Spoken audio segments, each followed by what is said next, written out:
હવે આપણે અધૂરો રાખો મિત્ર આગળ જોઈએ તો અહીંયા 10 તારીખનો વ્યવહાર આપણે ક્લિયર કરી ગયો 10 તારીખ 10 તારીખ 10 તારીખ હવે જોઈએ તો તમે જોતા હશો 15 તારીખ રૂપિયા 3000 નો માલ કાશ્મીરા બેંકને રોકડેથી વેચ્યો છે એટલે આપણી પાસે રોકડ આવે છે ઘર માલ રહેશે અહીંયા લખીશું આપણે 15 તારીખ વેચાણ ખાતે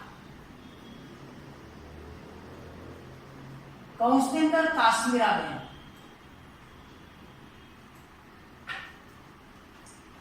ચલો કાશ્મીરા બેંક 3000 માં રોકડેથી વેચેલા રોકડના કલમની અંદર 3000 આગળ વાંચીશું આગળ રૂપિયા 20 તારીખનો વ્યવહાર રૂપિયા 500 ઓફિસ ખર્ચ માટે અને રૂપિયા 300 ઘર ખર્ચ માટે ઉપાડ્યા છે ચલો અહીંયા શું કહ્યું ઓફિસ ખર્ચ માટે ઉપાડ્યા તો ઓફિસ ખર્ચ માટે ઉપાડ એની આમત આપણે લખીએ તો રોકડ ખાતે ઉધાર તે બેંક ખાતે રોકડ ખાતે ઉધાર તે બેંક ખાતે આ વ્યવહાર બરાબર એ જમા ખર્ચી વ્યવહાર ગણાશે કયો વ્યવહાર ગણાશે જમા ખર્ચી જ્યારે 350 એ ઘર ખર્ચ માટે ઉપાડ્યા એટલે એ ઉપાડનો વ્યવહાર ગણાશે બરાબર એટલે અહીં બે બાજુ અસર થશે જ્યારે અહીં એક જ બાજુ અસર થશે અહીંયા જોઈએ આપણે રોકડ ખાતે ઉધાર તો રોકડના કલમની અંદર અહીંયા લખી દઈશ 25 તારીખનો વ્યવહાર રોકડના કલમની અંદર લખીશું આપણે 500 જો રોકડ ખાતે ઉધાર તો રોકડના કલમની અંદર ઉધાર પણ મારે વિગતની અંદર એનું ઓપોઝિટ ખાતું કયું લખ્યું તો બેંક અહીંયા હું લખીશ બેંક ખાતે આ વ્યવહાર અહીંયા લખીશું આપણે જમા ખર્ચી વ્યવહાર એ જ રીતે અહીંયા સામે જઈશું 25 તારીખનો વ્યવહાર અહીંયા લખી દે રોકડ ખાતે જમા ખર્ચી વ્યવહાર છે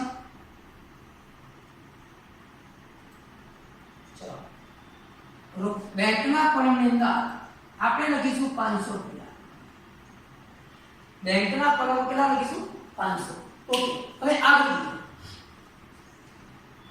350 ઘર ખર્ચ માટે ઉપાડ્યા ચલો 350 ઘર ખર્ચ માટે ઉપાડ્યા તેને કહેવાય ઉપાડ શું ગણાશે ઉપાડ તો અહીં હું લખીશ 25 તારીખનો વ્યવહાર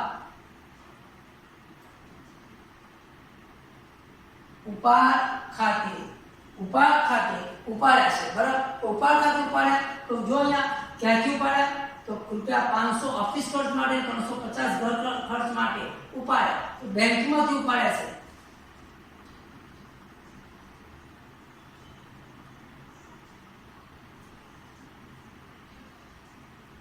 બરાબર ચલો એટલે આપણે લખીશું બેંકના કોલમની અંદર 350 બેંકના કોલમમાં 350 આગળ રૂપિયા 3000 નું યંત્ર અને યંત્રની બેસાડવાની મજૂરીના રૂપિયા 250 રૂપિયા એટલે આ તમે જોતા હશો તો અહીંયા યંત્ર અને મજૂરી તો આનો કમ્બાઈન ખર્ચ ગણી દઈશું આપણે તો 3000 વત્તા 250 એટલે 3250 3250 અહીંયા આપણે લખીએ 25 તારીખ 20 તારીખ નો વ્યવહાર છે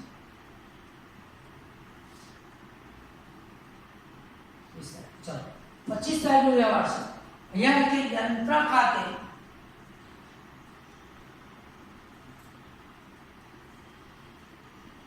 શું લખીશું આપણે યંત્ર ખાતે તો 3000 બીજા આપણે 250 તો 3250 બેંકના કોલમની અંદર લખીશું આપણે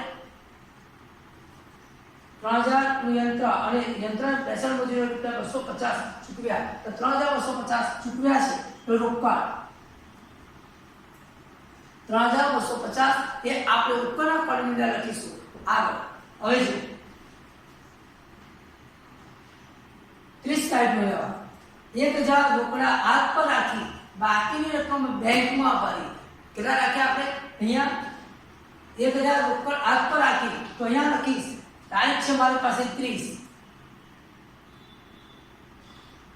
બાકી આગળ લઈ ગયા. ચલો બાકી આગળ લઈ ગયા આપણી 1000 છે. જે બાકી આવશે અહીંયા આપણે 30 તારીખ લખીશું. 30 તારીખ આપણે લખીશું. વિગતની અંદર લખીશું આપણે બેંક પર લઈ જવાનું તો અહીંયા બેંક ખાતે લખીશ.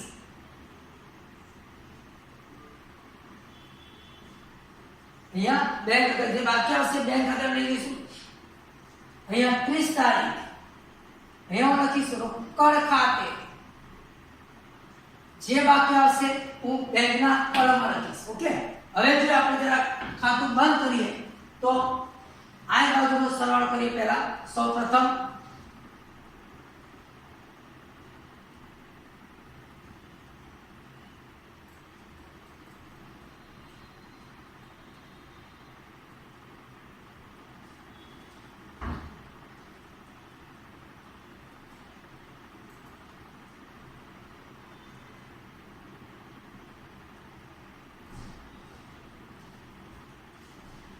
यहाँ 100 रुपया लगी है.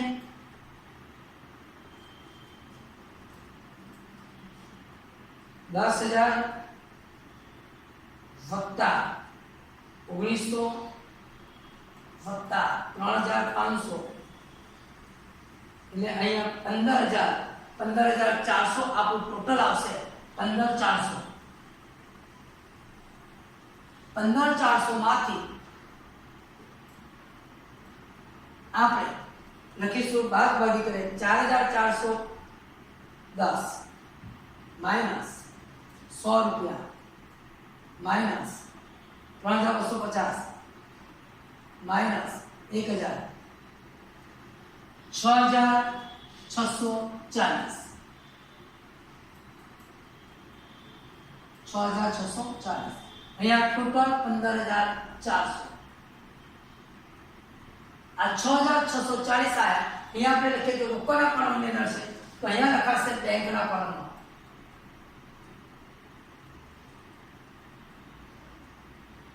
આ વ્યવહાર જમા ખર્ચી બનશે.